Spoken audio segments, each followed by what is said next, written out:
del Éxodo, capítulo número 15. Libro del Éxodo, capítulo número 15.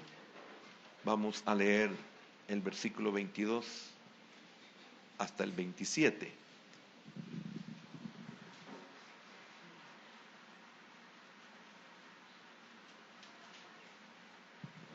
Éxodo 15, 22.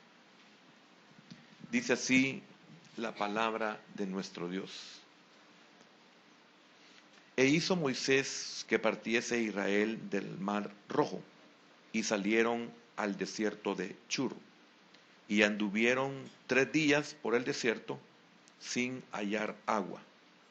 Y llegaron a Mara, y no pudieron beber las aguas de Mara, porque eran amargas. Por eso le pusieron el nombre de Mara. Entonces el pueblo murmuró contra Moisés y dijo: ¿qué hemos de beber? Y Moisés clamó a Jehová, y Jehová le mostró un árbol, y lo echó en las aguas, y las aguas se endulzaron. Allí les dio estatutos y ordenanzas, y allí los probó. Y dijo: si oyeres atentamente la voz de Jehová tu Dios, e hicieres lo recto delante de sus ojos, y dieres oído a tus mandamientos, y guardares todos sus estatutos, ninguna enfermedad de los que envié a los egipcios te enviaré a ti, porque yo soy Jehová, tu sanador. Amén. Pero falta el 27, permítame, falta el 27.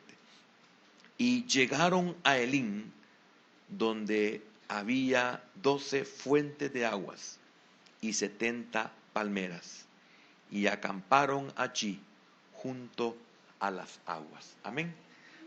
Oramos para que el Señor nos hable a nuestro corazón. Señor, gracias por permitirnos estar otra vez en tu casa. Gracias por los hermanos que guardaste en sus salidas. Gracias por traerlos con bien. Oramos por los que faltan, Señor. Y también te agradecemos, bendito Dios, que nos has permitido congregarnos toda esta semana. Señor, por alguna razón, por salud, por lo que haya sido. Señor, qué bendición tuvimos de poder congregarnos todo este tiempo. Te bendecimos y te honramos porque no dudamos que tú has hablado a nuestro corazón, Señor. Gracias. Ahora te suplicamos que esta palabra sea de bendición para tu pueblo, Señor. Esa es nuestra súplica de siempre, que nos bendigas por medio de tu palabra. Los que te servimos siempre oramos, no por nosotros, Señor. No es que queremos sentirnos bien, no es que queremos sentirnos usados, sino que nuestro deseo es que tu pueblo pueda ser bendecido, Señor. Oramos por nuestras familias, por nuestros hermanos que están fuera del país. Guárdalos, cúbrelos y bendícelos. En el nombre poderoso de Jesús oramos y te damos las gracias. Amén, Señor, y amén. Pueden sentarse, por favor, hermanos. El tema de esta mañana, Mara y Elim. Mara y Elim. ¿Qué significa Mara? Mara significa amargura y Elim palmera. Y Elim era un lugar donde habían 12 fuentes de aguas y habían 70 palmeras, como lo leímos al final de la lectura. Pero Mara significa amargura. Y se le puso así porque el único oasis que se encontraba a donde llegó el pueblo de Israel era de aguas amargas. No había otro oasis. Y esto es muy importante tomarlo en cuenta.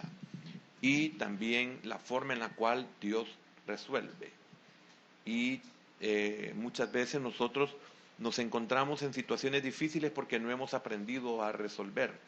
Y en gran parte esto normalmente se debe a que nuestros padres no nos enseñaron a resolver. Esto es muy, muy importante en la vida del hombre, porque si no se nos enseña a resolver, nos volvemos dependientes. Y más que dependientes, hay una palabra muy fea, pero es cierta, y es que nos volvemos inútiles. Entonces, muchos somos inútiles porque no podemos resolver, y no podemos resolver porque lamentablemente no nos enseñaron a resolver. El amor deforme de nuestros padres, o de los que somos padres y hemos hecho o vuelto hijos inútiles, se debe a un amor deforme. Y este amor deforme es que lo queremos hacer todo por ellos. No queremos enseñarles y no queremos también que ellos resuelvan. Entonces, este es un daño que nosotros como hijos recibimos, o nosotros como padres hemos dado. Lamentablemente también esto se da cuando hay muchas hembras y pocos varones, o un varón. Los padres quieren hacer sentir al varón como alguien servido, y sus hermanas se encargan de todo, hasta de cuidarlo, y cosa que es un daño para el varón en este caso. Pero en sí la mayoría, lamentablemente, no nos enseñaron a resolver. Y los que hoy nos quejamos, y por nuestra ignorancia y porque no lo vemos como una bendición, guardamos un resentimiento con nuestros padres, porque nuestros padres, sin saberlo, aunque no haya sido con conocimiento, sin saberlo, estaban haciendo en nosotros un bien, sea que lo supieran o no. Nosotros deberíamos hoy de ser adultos y sentirnos que fuimos bendecidos, porque nuestros padres nos agarraron como que éramos sirvientes, nos agarraron como que éramos vigías, nos agarraron como que fuéramos lo que usted quiera, lo que usted ha pensado, lo que usted ha sentido. Pero eso nos ayudó a nosotros a aprender a resolver las cosas. Entonces, es bien importante que hoy nosotros seamos sanados de ese resentimiento, de ese pasado, y también seamos libres, porque hasta que venimos y encontramos un árbol, nuestra vida se endulza, y ese árbol es Cristo. Entonces, antes de que Moisés llegara, y antes de que se echara ese arbolito, esa parte de árbol, esa rama, lo que sea, como haya sido, las aguas eran amargas. Pero Cristo viene y endulza nuestra vida, porque la cambia, porque la transforma, porque nos hace darnos cuenta de que no fuimos como nosotros lo hemos concebido, sino que a la larga nos damos cuenta que fuimos bendecidos, porque no crecimos inútiles, sino que crecimos y podemos resolver. Eso es muy importante. Entonces, Mara y Elín, podríamos decirlo en una mejor manera, Mara representa la incredulidad y la quejosa actitud del pueblo que no confiaba en Dios. Eso representa Mara. Mire qué importante, porque ¿cuántos de nosotros somos incrédulos? ¿Y dónde nos tiene? ¿Y cómo nos tiene la incredulidad? ¿Cuántos de nosotros murmuramos? Y no solamente como hijos de Dios, sino que murmuramos de todo. Murmuramos de nuestros padres, murmuramos en nuestra casa, murmuramos por lo que tenemos, murmuramos por lo que no tenemos, murmuramos por lo que nos pasa, murmuramos por lo que no nos pasa, murmuramos por lo que tenemos, por lo que no tenemos, por lo que otros tienen, por lo que nosotros no tenemos. Pero es que es increíble. Ahora, ¿cómo nos tiene Mara? Amargados. La incredulidad nos tiene amargados. Amén. Y nos tiene quejándonos. Elín representa la abundante provisión de Dios. Y esto también tiene una enseñanza para nosotros.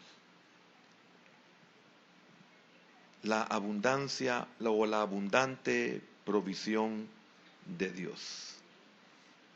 Tome en cuenta esas dos definiciones. o esas dos figuras o esos dos significados, Mara y Elín. ¿En qué otra forma podemos nosotros decir Mara y Elín? De la amargura a la bendición. De la amargura a la bendición. Aunque lamentablemente el pueblo de Israel era un pueblo reincidente. Pero también nosotros, la iglesia, somos un pueblo reincidente. Por eso el apóstol Pablo especialmente le dedica mucho a que nosotros somos muy similares a Israel. Aunque seamos celestiales, somos muy similares a Israel, a los terrenos, al reino. ¿Por qué? Porque aunque nosotros somos celestiales, por si somos de Cristo, por si somos la iglesia, pero el estuche, el cuerpo que se nos ha dado es igual que el pueblo de Israel. Entonces, por eso encaja mucho las figuras que hay del pueblo de Israel, que son sombra para nosotros y que son figura para nosotros, porque tenemos parte de esa naturaleza. Entonces, al igual que Israel, que era un pueblo reincidente, también nosotros somos muy reincidentes. Porque fíjese que de seguro ellos salieron con gran alegría de Egipto, pero antes de esa alegría habían pasado una gran amargura, porque eran esclavos sin ninguna esperanza. Entonces, ellos estaban en la amargura de la esclavitud y les vino la alegría porque el Señor los sacó. Pero viene una situación, y hay muchos ejemplos, pero en este caso no me quiero salir del tema que es Mara y Elín, porque ya he tocado en otras ocasiones las partes anteriores, especialmente las pruebas, así como la salida. Entonces, ellos salen de Egipto, el ejército de Faraón los sigue, ellos se quejan, el Señor se glorifica a través de esa situación, ellos pasan, ellos cantan, pero hace un momento habían estado lamentándose y diciéndole a Moisés que para eso los había sacado de Egipto, que acaso no habían sepulcros en Egipto, que los sacó de Egipto y los llevó al desierto para morir en el desierto. Mire, un pueblo reincidente. Viene el Señor, manifiesta su poder, abre el mar rojo, los lleva hacia el otro lado, mueren prácticamente casi todos los egipcios, mueren los que los seguían, el ejército, y una gran alegría, un gran gozo, habían cantos, había música, etcétera, había todo. Pero a los 3 días después de eso, encontramos que ellos tienen sed y no pueden resolver. Y en vez de resolver, se quejan, murmuran, se amargan. Y es por eso que se le pone Mara al lugar. Y de ese lugar Dios los lleva, Dios los pasa a Elín. Y que ya usted ya vio lo que es la definición de Elín. Y Elín era un lugar muy, muy maravilloso. Habían 12 fuentes de agua y habían 70 palmeras. Entonces, de la amargura a la bendición. Esto debemos de tomarlo en cuenta de esta manera. ¡Qué vergüenza! Elín nos llena de vergüenza. La abundancia nos llena de vergüenza. ¿Por qué? Porque nos damos cuenta el berrinche que hicimos allá en Mara. Fuimos incrédulos. No confiamos. Entonces, al estar bien, al estar en la solución, al estar en la recuperación, cuando ya se ha resuelto, viene una vergüenza y viene una pena porque miramos hacia Mara y nos dimos cuenta cómo éramos unos niños berrinchudos, unos niños malcriados, quejumbrosos, que renegamos por todo y por nada, porque este pueblo hasta por nada se quejaba. Entonces, de la amargura a la bendición, de la, como le dijera, de la tristeza a la alegría, así como de la escasez a la abundancia. Entonces, este era un pueblo de esclavos cantores. Y aquí quiero tocar un punto muy importante. un grupo, un pueblo, mejor dicho, un pueblo de ex esclavos, cantores. Y esto es bien, bien importante que usted lo pueda comprender. ¿Por qué? Porque no es lo mismo cantar que adorar. Y yo quiero, con la ayuda del Señor, de una forma muy sencilla, pero muy clara, establecer este orden, para que usted y yo nos demos cuenta qué clase de creyentes somos, qué clase de personas nosotros somos, cómo nos comportamos en Mara. Mara no solamente es la amargura, sino lo que nos amarga. Mara representa el conflicto, la necesidad, la no solución. Pero hay solución, pero nosotros estamos tan mal que no vemos la solución. Nosotros estamos tan mal que no resolvemos. Nosotros estamos tan mal que no somos humildes.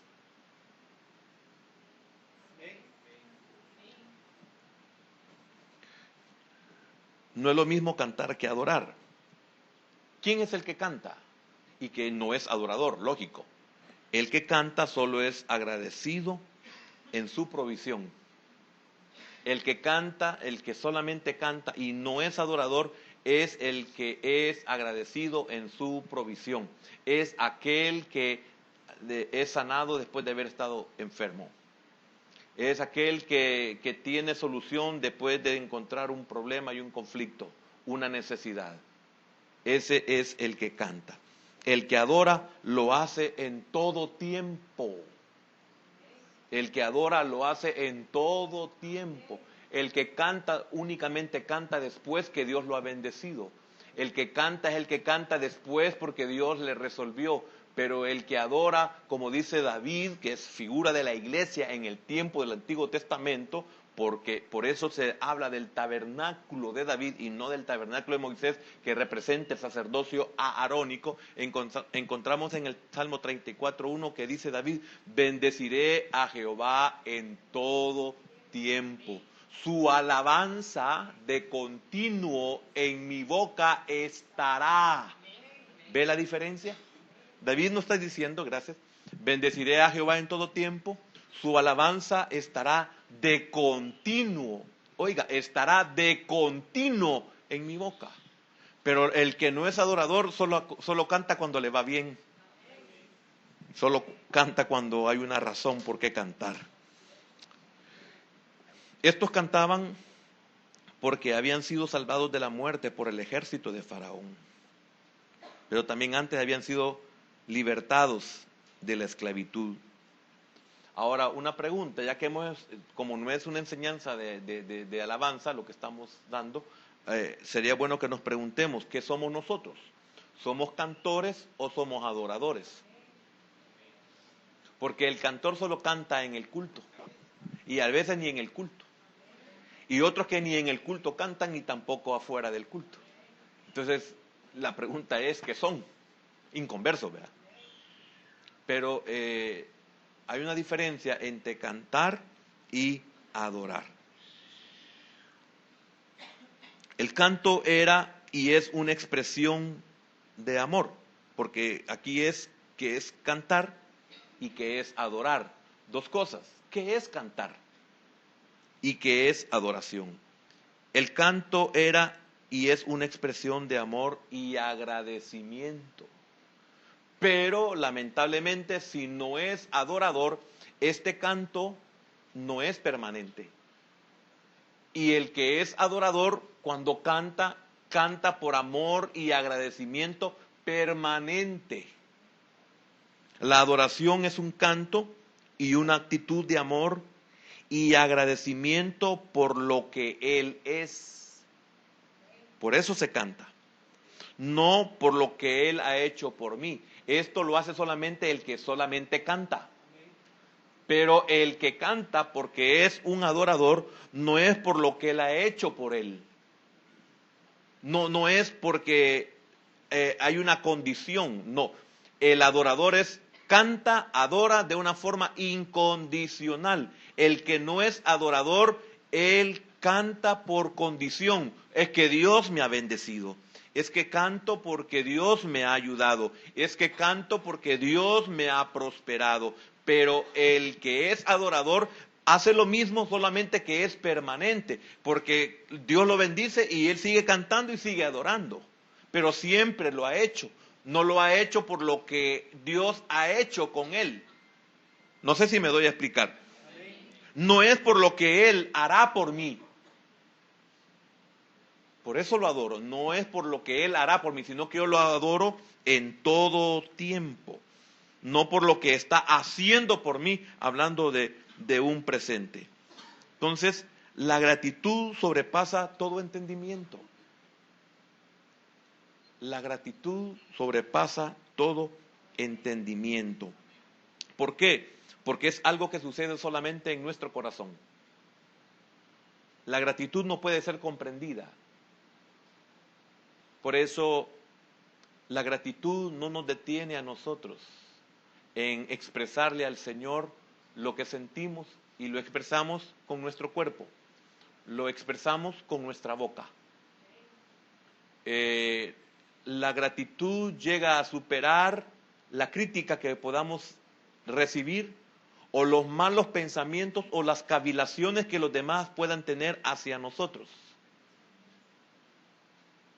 La gratitud hace que no me importe lo que los demás puedan decir, o lo que los demás no puedan decir, pero lo pueden pensar. Entonces, el amor y la gratitud me llevan a vencer tanto las críticas como los pensamientos.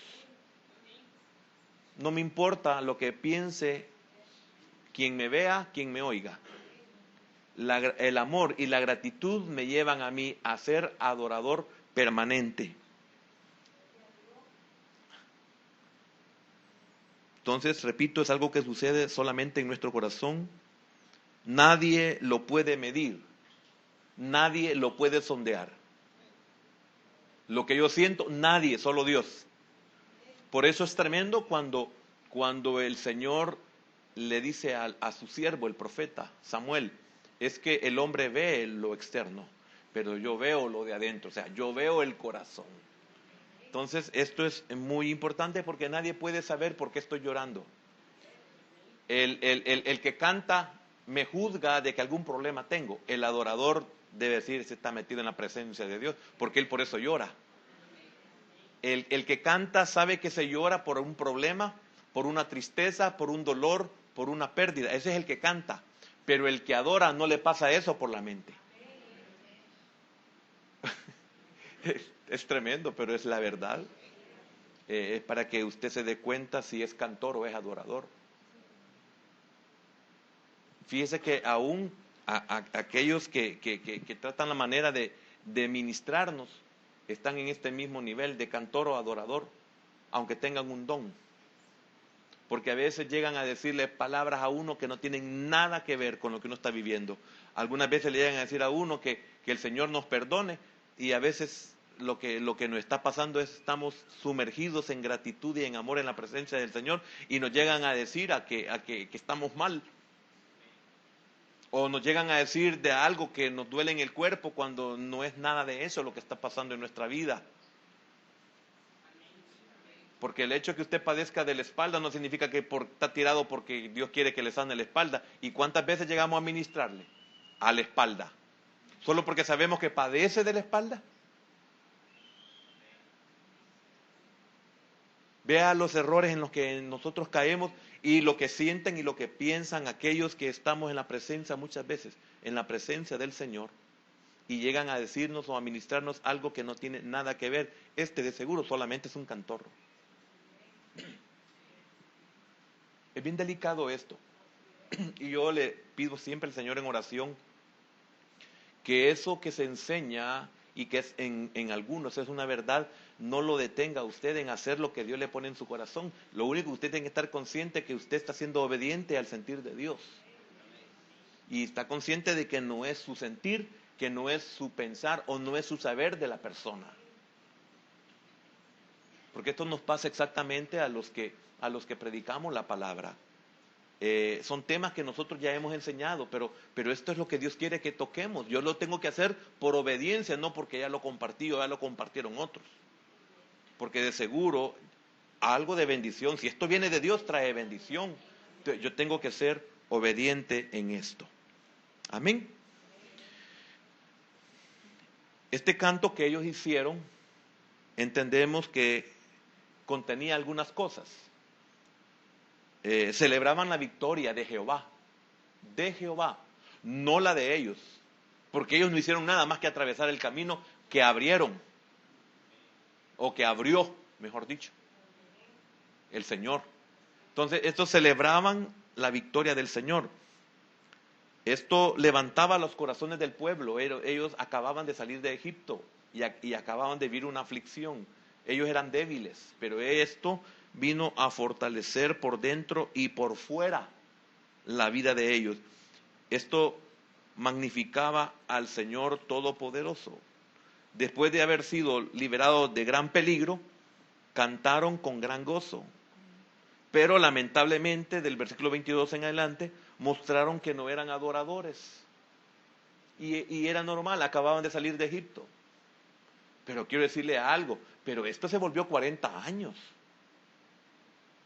Es cierto, algunos somos recién convertidos, es cierto, algunos somos nuevos en la fe, algunos somos nuevos en congregarnos. Está bien, no podemos ser adoradores porque no lo somos, no tiene nada de malo eso.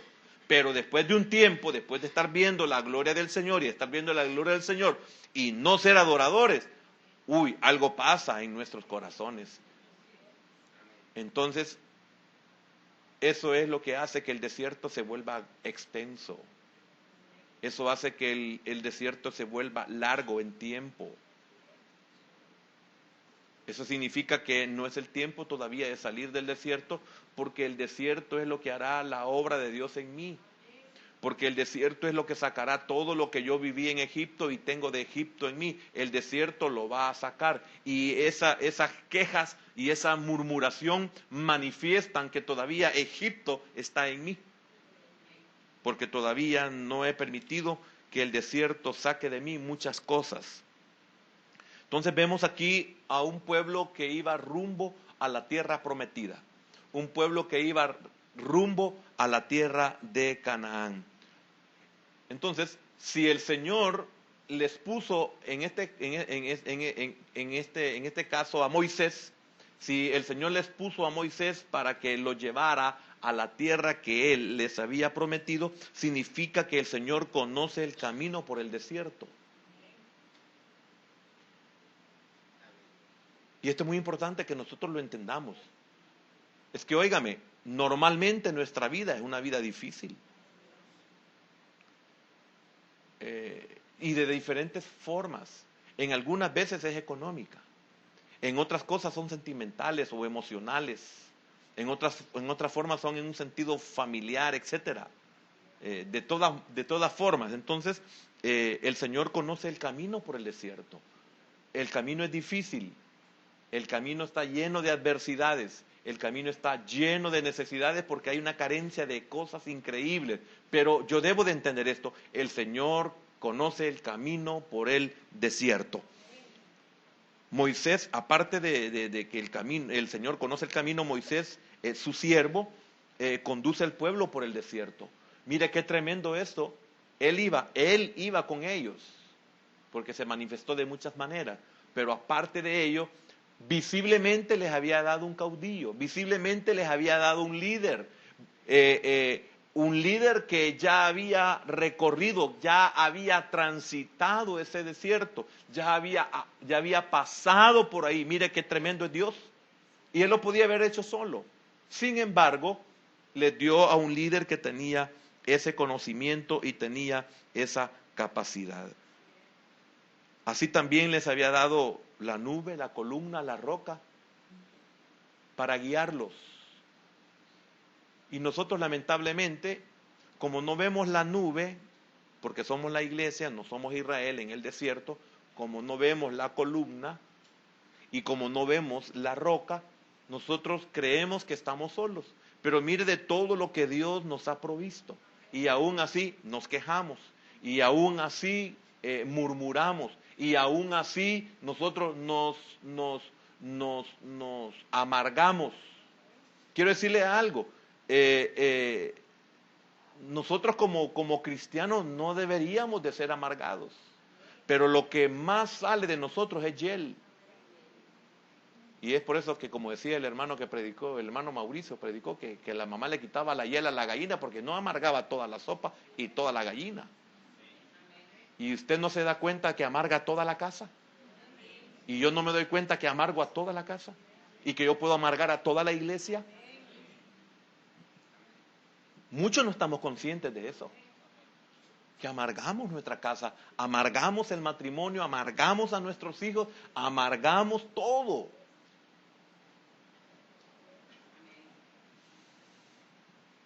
Porque lamentablemente no estamos conscientes de estos privilegios que Dios nos ha concedido.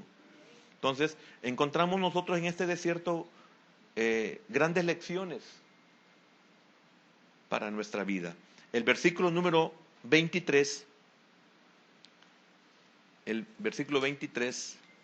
dice, y llegaron a Mara, y no pudieron beber las aguas de Mara porque eran amargas. Por eso le pusieron el nombre de Mara. Mire qué tremendo. Y el primer punto es las aguas amargas de Mara. Primeramente encontramos que 3 días por el desierto sin agua. 3 días por el desierto y sin agua. ¿Qué es esto? Que cuando salieron de Egipto y llegaron a este punto, el agua se les había acabado. Y el agua se acabó y pasaron 3 días sin poder beber agua. Entonces, los recipientes que llenaron antes de salir ya se habían agotado. Todo lo que nosotros, es que oiga, quiero decirle algo, el que usted se llene hoy de la palabra de Dios, el día de mañana va a necesitar más. El que usted se llene de la unción del Señor, mañana va a necesitar más. El que Dios lo use a usted hoy significa que mañana se va a necesitar de Él para poder dar más. Y esto es muy importante y muchos no le ponemos atención cómo podemos mantener, como vemos el caso de la parábola de las 10 vírgenes. No nos ponemos a pensar que es necesario mantener llenas las lámparas, llenas de aceite. Necesitamos tener nuestra vida llena no solo de aceite, de fortaleza, de fe, de palabra revelada para poder resolver. Pero lamentablemente, hermano, nosotros le echamos tan poco a nuestro recipiente de agua, de aceite, de lo que sea. Es tan poco que no es suficiente. Y es por eso que cuando viene, en el caso de la parábola, cuando viene el novio, en el caso nuestro, cuando viene la dificultad, cuando viene la prueba, que no es prueba, lo que pasa es que se vuelve prueba, se vuelve necesidad, porque nosotros no tenemos aceite cabal en el momento en que se necesita, ya no hay. ¿Pero por qué no hay? Porque soy insensato. Por eso, soy insensato. No tengo la respuesta, no tengo las fuerzas, no tengo la palabra. Se me viene la tentación y cedo. ¿Por qué? Porque fui insensato, porque no estoy lleno. Por eso ninguna de las 5 que no tenían aceite pudieron entrar. En lo que fueron a querer resolver, se cerró la puerta. Y eso muchos no lo entendemos y no lo vamos a entender, lo seguro, porque después de 10, 15 años, si usted no lo ha entendido, nunca posiblemente lo entienda, porque ahí es un problema de materia gris. No es materia gris, es falta de amor y gratitud, falta de reconocimiento. La gratitud es porque la gratitud es el recordar, el no olvidar lo que el Señor ha hecho y de dónde me sacó, y yo no valoro hoy lo que soy y de dónde estoy. No lo valoro. Esa es ingratitud. Entonces, me vale. Entonces puedo darme el lujo de llenarme de todo lo del mundo, pero no de Dios. Llenarme de todo lo que el mundo ofrece, pero no lo que yo necesito para el momento de resolver. Entonces, cuando viene la situación, se vuelve conflicto, se vuelve necesidad, se vuelve amargura, se vuelve escasez. Pero no porque realmente, fíjese qué tremendo, las aguas podían estar ahí amargas, que representan las necesidades, los conflictos, pero también ahí estaba el árbol. Entonces, imagínese, si usted sabe, en el caso de Moisés, no podemos decir a ciencia cierta si Moisés tenía conocimiento de esto, que si el árbol no era el árbol, era Dios.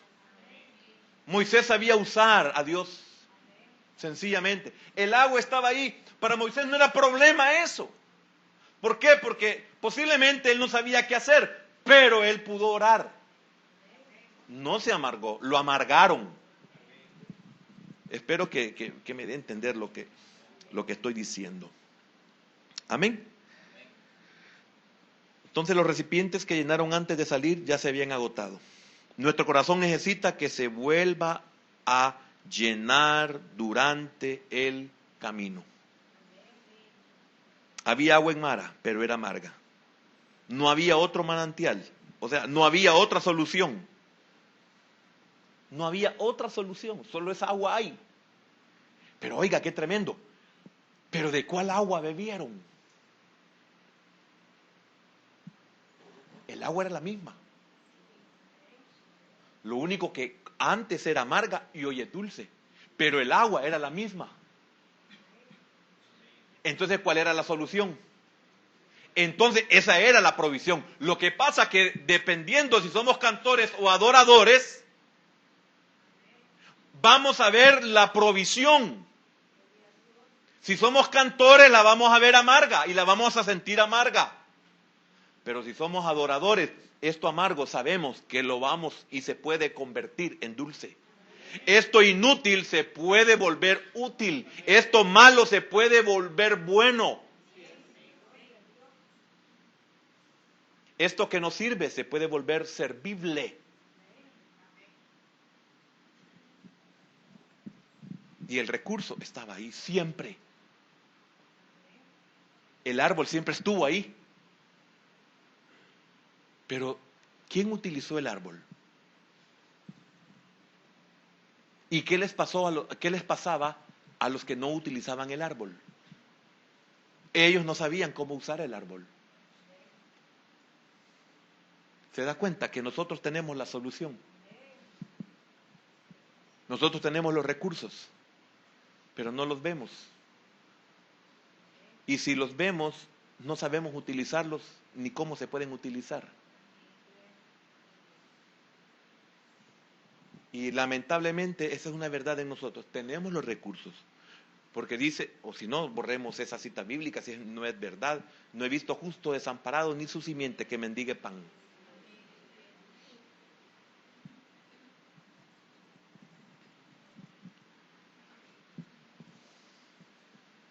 Que el Señor realmente tenga misericordia de nosotros.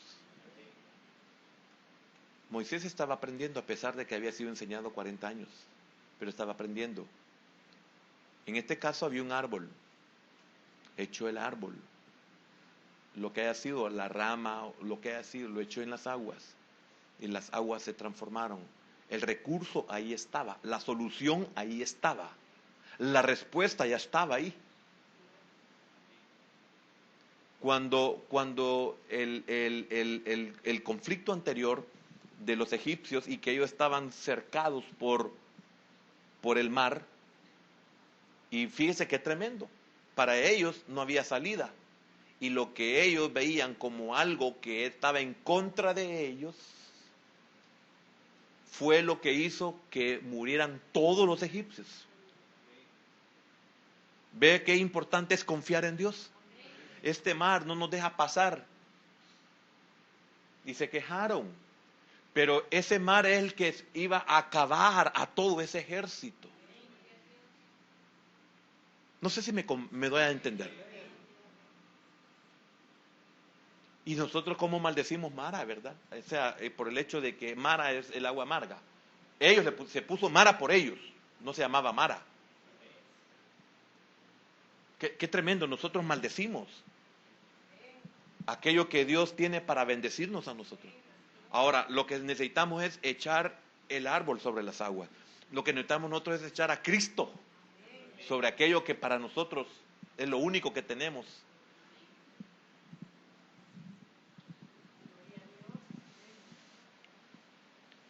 El Señor le pregunta a Moisés, ¿qué tienes en tu mano? Ellos no tenían solución, pero ¿qué tienes en tu mano? ¿Quién iba a creer que la vara que Moisés tenía es la que iba a abrir el mar? Nadie, ni Moisés lo sabía. ¿Qué recursos Dios le ha dado? En su debido momento, usted va a poder utilizar ese recurso. Es que antes no necesitaba Moisés ocupar la vara para abrir el mar porque no estaba el mar ni cerca del mar. Pero ahí andaba la vara y esa vara le sirvió para ese momento. ¿Qué tienes en tu mano? Como al principio, igual que en esta vez. Al principio cuando le dijo que él no podía ir porque no podía hablar, etcétera. ¿Qué tienes en tu mano? Esta vara. Pues la vara se hizo un montón de milagros. Esa misma vara la ocupó en el mar. Tenga su vara. ¿Y sabe usted qué representa la vara? La autoridad que Dios le ha dado. Va a haber un momento en que usted va a ocupar esa autoridad. Señor, por favor, multiplique estos alimentos porque los hermanos que vinieron son muchos. Ahí tiene usted una vara. Señor, ayúdame, que pueda resolver este problema financiero, que pueda resolver este problema aquí, que pueda resolver este problema allá. Esa oración es la autoridad que Dios le ha dado. En el momento en que se necesite, va a funcionar.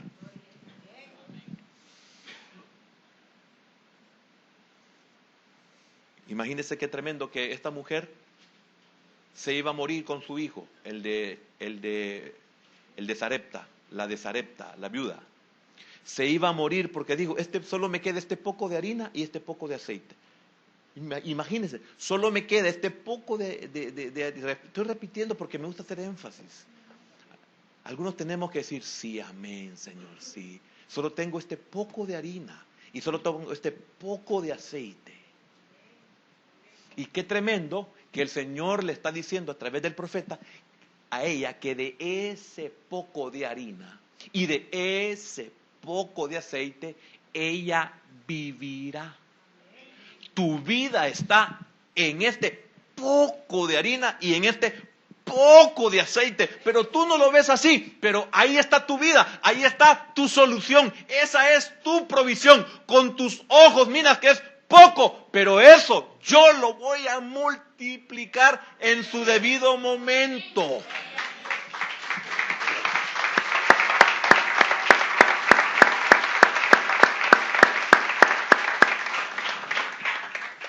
Esa es la verdad de nuestra vida. ¿No se acuerda usted? Hoy posiblemente no se fija, pero por la abundancia, pero ¿no se acuerda usted cuánto le duraban los zapatos cuando solo un par tenía? ¿No se acuerda usted que tenía ropa que parecía fotografía? Y que siempre le duraba. ¿Acaso el Señor no le dijo, el pie nunca se te ha inflamado? Y tu vestido nunca se ha desgastado. ¿No te has fijado en eso?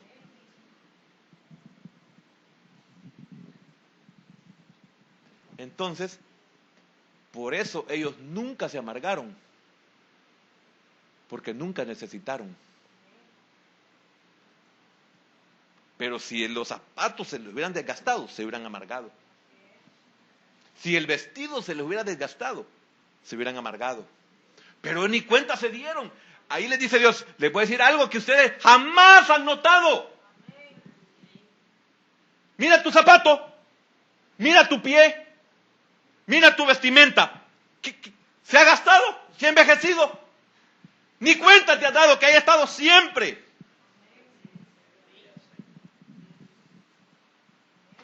En ese momento, en el momento que es el rema, Dios no lo tiene que decir.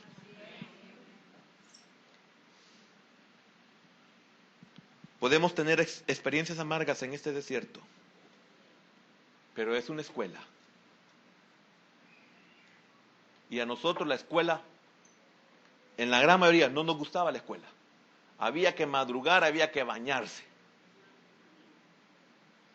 No nos gustaba la escuela, pero era necesaria. Sin esa escuela, ¿qué fuéramos nosotros hoy?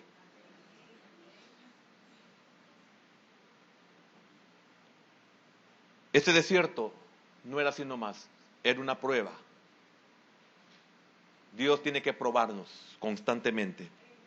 Era un trato, era una disciplina, era necesario. Usted no puede huir del desierto. Aunque usted quiera huir, no puede huir del desierto. ¿Por qué? Bueno, yo creo que no se lo mencioné, pero el Señor conocía todo lo que había en el camino del desierto. ¿Por qué? Porque donde usted va a transitar se le llama preordenamiento. Significa que Dios había preordenado todos los puntos donde ellos iban a pasar. Significa que Él sabía que aquí había un problema, significa que aquí había una escasez, sabía que aquí hay una necesidad, sabía que aquí lo que fuera, todo por el camino en el que ellos iban a pasar, era un camino preordenado. Nada de lo que te va a suceder me sorprende, dice Dios. Nada de lo que te vas a encontrar te va a destruir, ni te va a acabar, ni te va a matar. Todo lo que está en el camino, yo lo sé. Y tengo la provisión para cada momento. Porque ese pueblo, como haya sido, entró a la tierra de Canaán. Dios cumplió. Y para vergüenza de ellos, y para vergüenza de algunos de nosotros, les dijo el Señor, ustedes van a entrar a la tierra prometida porque yo lo prometí. Por eso se llama tierra prometida. Yo lo prometí. Van a entrar, pero no ustedes. Ustedes que dijeron que estos niños indefensos iban a ser presa, etcétera. Ellos van a entrar. Les voy a demostrar que no es con las fuerzas ni con las capacidades. Ellos, los niños, lo que ustedes dijeron, entonces, todos los de 20 para abajo entran, ustedes no. Y así fue. Todos los que ellos dijeron, estos niños, ellos fueron los que entraron, para vergüenza nuestra. No sé si me entiende lo que quiero decirle. Así somos, lamentablemente. Israel se desilusiona.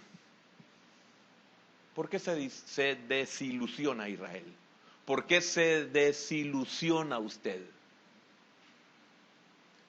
Israel quería y se desilusionó porque las cosas no marchaban bien.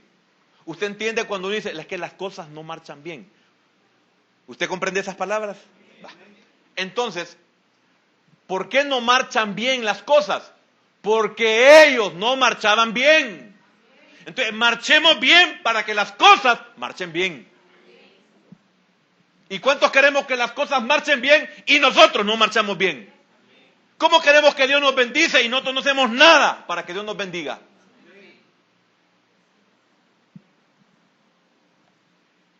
Así somos. No, pero yo soy cristiano y Dios a mí me va a bendecir. Y es que Dios tiene que bendecirme. No necesariamente. Para que las cosas marchen bien, nosotros tenemos que marchar bien. Mire, pues no hay aplausos, démosle aunque sea hoy un aplauso al Señor.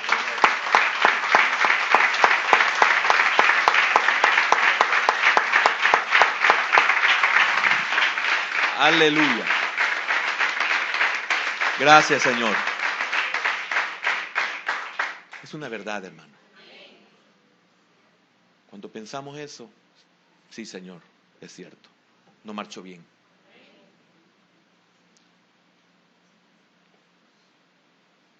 Todos tenemos pruebas en nuestro caminar. El Señor en Juan 16:33 les dijo, en el mundo, nos dice también a nosotros, en el mundo tendréis aflicción. No temáis, yo he vencido al mundo.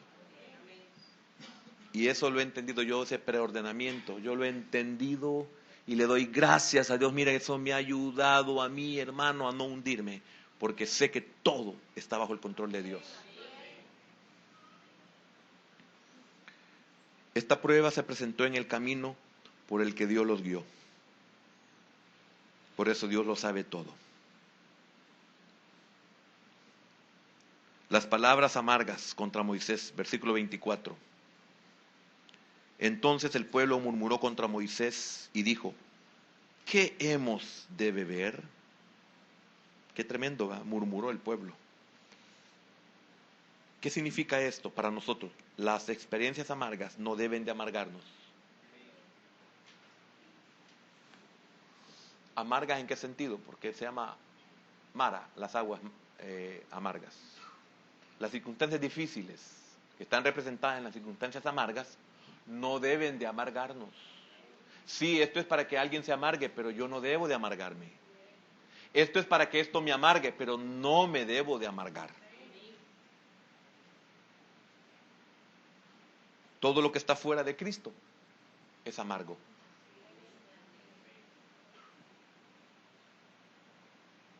Si lo tenemos a Él, todo lo amargo se puede endulzar. Todo se puede cambiar, todo se puede transformar. Así como encontramos a muchos que una cárcel la han convertido en un palacio. Una escasez en una abundancia, en una bendición. Un lamento lo han convertido en baile. Una tristeza la han convertido en gozo. Veamos un ejemplo porque ya me acabó el tiempo.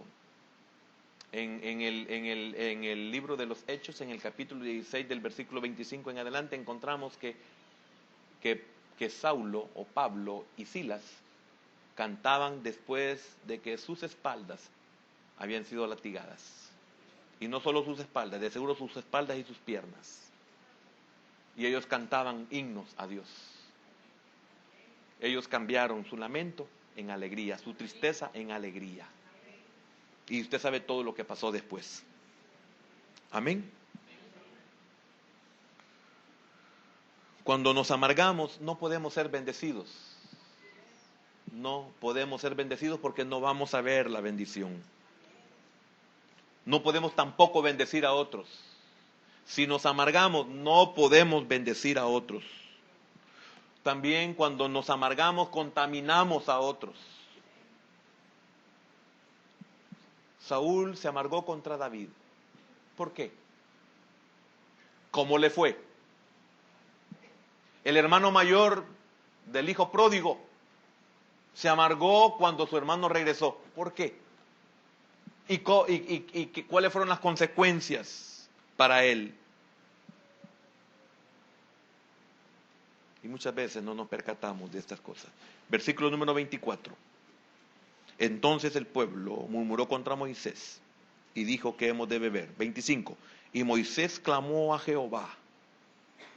Y Jehová le mostró un árbol y lo echó en las aguas. Y las aguas se endulzaron. Primeramente,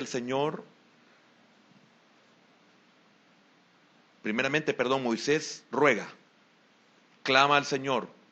¿Qué significa? Ore cuando las cosas no están bien.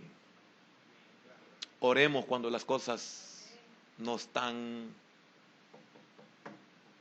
de buen lado para nosotros. Oremos cuando nos critiquen.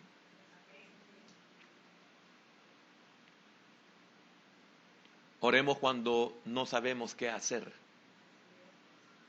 Moisés oró porque no sabía qué hacer. Y Dios ha prometido ayuda. A él le dijo: clama a mí. Y a Jeremías le dijo: clama a mí y yo te responderé. Y te enseñaré cosas. Ajá. Le mostró el árbol.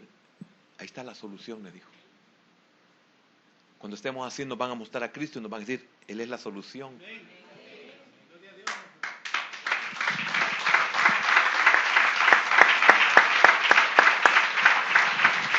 ¿Qué hizo Dios? Le dio el remedio. Le mostró a Moisés el árbol. El árbol es Cristo. Y tiene que ver con el madero, en el cual es la salvación y es lo único que puede endulzar la vida del humano. Moisés echa el árbol a las aguas amargas. El árbol había estado allí todo el tiempo. Esto nos recuerda la cruz al enfrentar experiencias amargas. Jesús es la solución. Jesús es la salvación. Debemos de recordarnos en momentos difíciles la cruz de Cristo. Ese sufrimiento, todo junto, no se compara al de Él. Pero hay algo muy importante y con esto termino. No fue el árbol lo que endulzó el agua, así como no fue la vara la que abrió el mar rojo. Esto nos habla de la sobrenaturalidad que tenemos en Cristo. Es que hay sobrenaturalidad en nosotros. Hay poder en nosotros. Lo que pasa es que lamentablemente no lo sabemos. Pero el poder ha estado siempre ahí con nosotros. Si no, no entenderíamos cómo con una quijada Sansón pudo matar a tantos filisteos. No entenderíamos cómo con una piedra de arroyo David pudo derrotar a un gigante en una batalla totalmente desigual. Así como no entendemos cómo ese poco de harina y ese poco de aceite hizo que esa mujer sobreviviera junto con su hijo. Y se acabó hasta que ya no había necesidad de ello. Dios puede multiplicar. Entonces, Mara representa la incredulidad y la murmuración cuando no confiamos en Dios. Elín representa la abundante provisión de Dios. Pero esto muestra si somos cantores o somos adoradores. Cuando Dios nos provea, vamos a cantar. Pero aquellos, aunque Dios no nos provea, le vamos a cantar. Démosle un aplauso al Señor, hermano.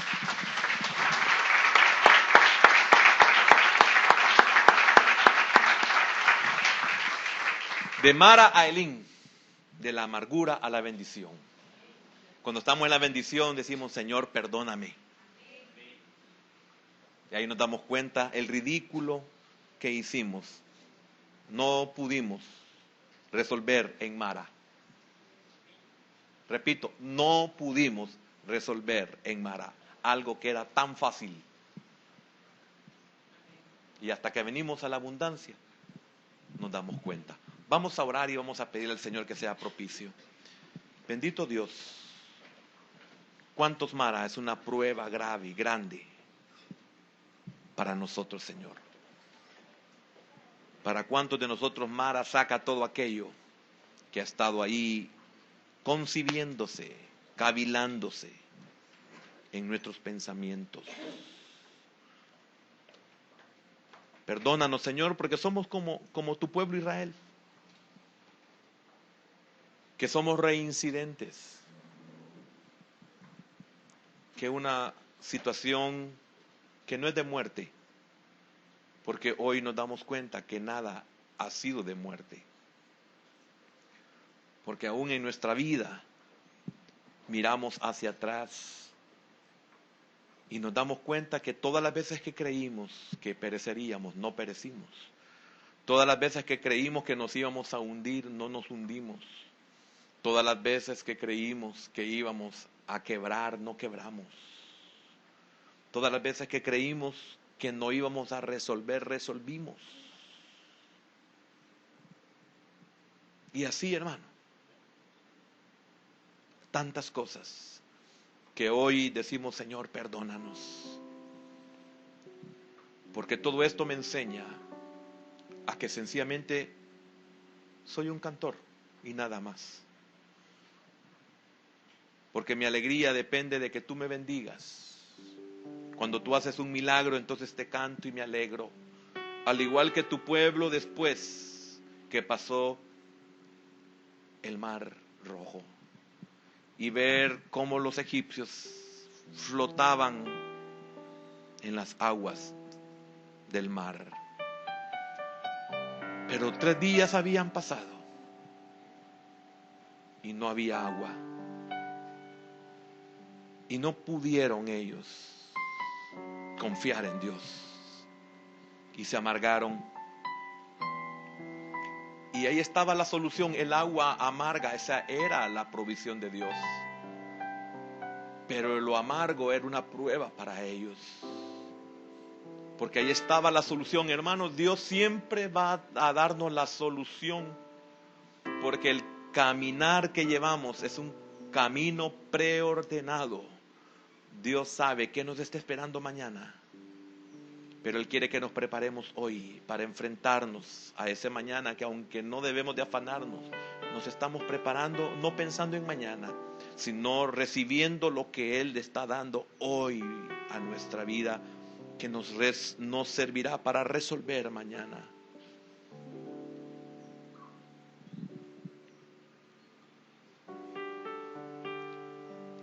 Estás en Mara, ya estarás en Elim, aunque no lo merezca. Aunque no lo merezcas, Él te llevará a Elim. Y cuando estés en Elim, recuerda lo que no debes de hacer cuando te encuentres en una situación que no sepas qué hacer, sino en que puedes resolver, porque Dios le ha dado recursos inimaginables, porque ninguno de ellos, posiblemente todos veían el árbol, pero ninguno de ellos sabía que ese árbol era la solución. Lo que menos pensamos, lo que menos imaginamos, es la solución que Dios ha provisto para nosotros. Está a la mano, está a nuestro alcance, no está lejos.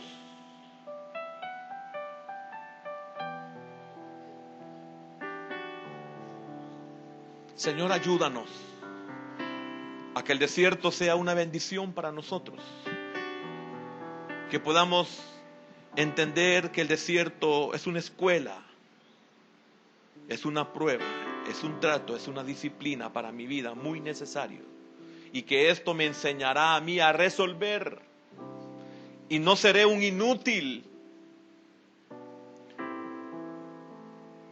Podré resolver, me estás enseñando a resolver, Señor, porque no quieres que sea un inútil. Hermano, el Señor quiere que nosotros resolvamos, pero aún así nos ha dado a un Moisés, nos ha dado una nube, una columna, una roca. Aún así, pero nosotros resolvamos, porque siempre estará el árbol para endulzar la vida.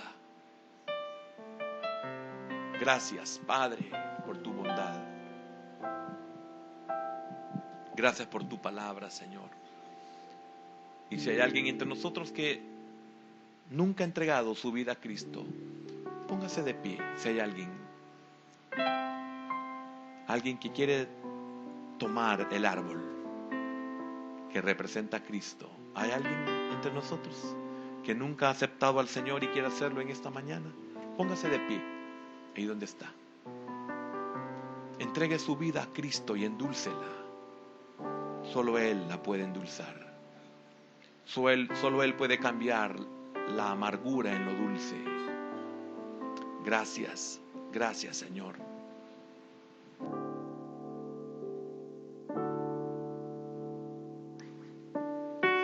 Hay un monte delante al venir a tu presencia, aunque mi corazón desea de ti,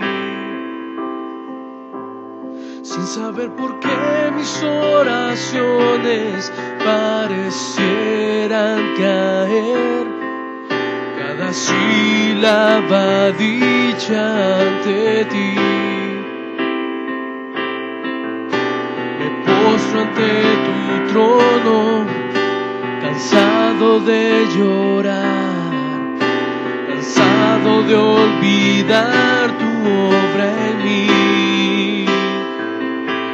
Siempre has venido a rescatarme cuando débil fui, agotado de todo este afán.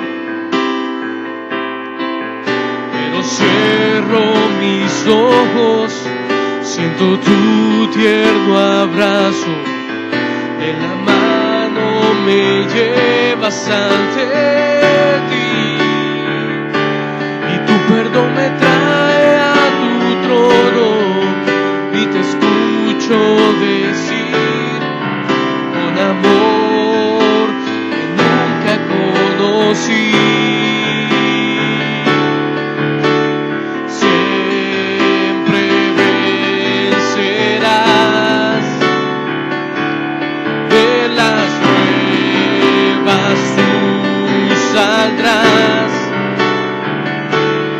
yo te lleno de mi amor y mi gracia yo te doy. Encontrarás al buscarme, si me buscas de todo corazón, sin condición.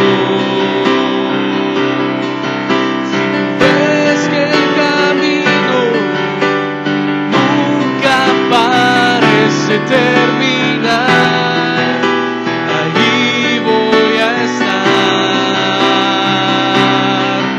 Si te sientes muy lejos de tu hogar celestial, solo no estás, nunca te dejaré, búscame de corazón. Sí, Señor, gracias por tu palabra, Padre. Señor, que podamos buscarte en todo tiempo, Señor, que podamos entender que todo está bajo tu control, Señor. Llévanos con bendición y